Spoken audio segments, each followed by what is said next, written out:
Welcome to the Growth Industrial Educational Training Academy by Madan Kumar, Senior Engineer Production. இன்றைக்கி நம்ம எதை பற்றி பார்க்க போகிறோன்னா டாக் டைமை பற்றி பார்க்க போகிறோம்.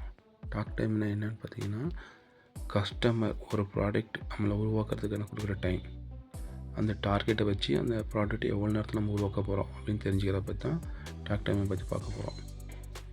டாக் டைமை பார்த்திங்கன்னா இண்டஸ்ட்ரியல் லாங்குவேஜில் டிடின்னு சொல்லுவாங்க. அதை பார்த்தீங்கன்னா கஸ்டமர் பர் டே எவ்வளோ டிமாண்ட் பண்ணுறாங்களோ அந்த டிமாண்டை நம்ம சைக்கிள் டைமாக எப்படி கன்வெர்ட் பண்ணி அந்த ப்ராடக்டாக அவங்க கொடுக்க போகிறோம் அப்படின்னு தான் இதை பற்றி பார்க்க போகிறோம். ஃபஸ்ட்டு அதுக்கான ஃபார்முலா பார்த்துடலாம். Talk time equal to available time by customer demand. Customer டிமாண்டுங்கிறது என்ன? கஸ்டமர் டிமாண்டுங்கிறது கஸ்டமர் ஒரு நாளைக்கு உருவாக்குற யூனிட் ஆஃப் ப்ரொடக்ஷன். அது 1000 இருக்கலாம், இல்லை 1500 இருக்கலாம், இல்லை 2000 கூட இருக்கலாம். அதை பேஸ் பண்ணி தான் நமக்கு டிமாண்ட் டைமை நமக்கு டிக்ளேர் பண்ணி கொடுப்பாங்க.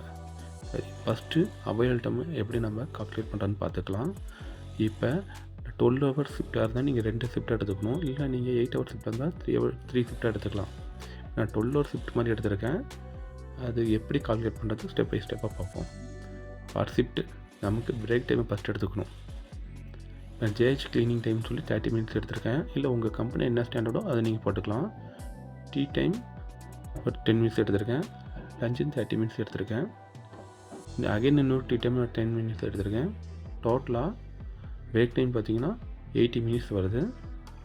பர் ஷிஃப்ட் அவைலபிள் டைம் பார்த்திங்கன்னா நமக்கு 720 மினிட்ஸ் வருது. இப்போ நமக்கு ஒரு ஷிஃப்ட்டுக்கான available time and break time கிடச்சிருச்சு. அதை நம்ம எப்படி டோட்டல் அவைலபிள் டைமாக கன்வெர்ட் பண்ணுறதுன்னு பார்ப்போம். அதுக்கு available minutes minus total break minutes எடுத்துக்கணும். பர் ஷிஃப்ட் நமக்கு அவைலபிள் மினிட்ஸ் பார்த்திங்கன்னா 720 அண்டு பிரேக் டைம் பார்த்திங்கன்னா 80. அதை நம்ம மைனஸ் பண்ணோம்னா 640 மினிட்ஸ் கிடைக்கும். நம்ம எடுத்துருக்க பார்த்திங்கன்னா ஒரு ஷிஃப்ட்டு தான் எடுத்திருக்கோம். ஆனால் இப்போ நம்ம 2 ஷிஃப்ட்டாக கன்வெர்ட் பண்ணிக்கணும். இப்படி கன்வெர்ட் பண்ணும்போது நமக்கு 1250 மினிட்ஸ் கிடைக்கும். அதை நம்ம செகண்ட்ஸ் தான் கன்வெர்ட் பண்ணோம் அப்படின்னா 76,800 செகண்ட்ஸ் நமக்கு கிடைக்கும். இந்த 2 வேலையும் வச்சு நம்ம கஸ்டமர் டிமாண்டோட கம்பேர் பண்ணி எப்படி நம்ம டாக் டைமை எடுக்கிறதுன்னு பார்ப்போம். இதுக்கு நம்ம ஃபார்முலாக்கு வருவோம். Available time divided by customer demand. இப்போ நமக்கு டோட்டல் அவைலபிள் டைம் கிடச்சிடுச்சு. 76,800 செகண்ட்ஸ் கிடச்சிடுச்சு. நமக்கு அந்த பிரேக் டைம் கிடச்சாச்சு 1800 பிரேக் டைம். பார்த்திங்கன்னா நமக்கு டாக் டைம் பார்த்திங்கன்னா 42.66 செகண்டு. பஸ் சைக்கிள் டைம் அதை வச்சு நம்ம எப்படி அவுட்புட் பவர் கால்குலேட் பண்ணுறது பார்ப்போம்.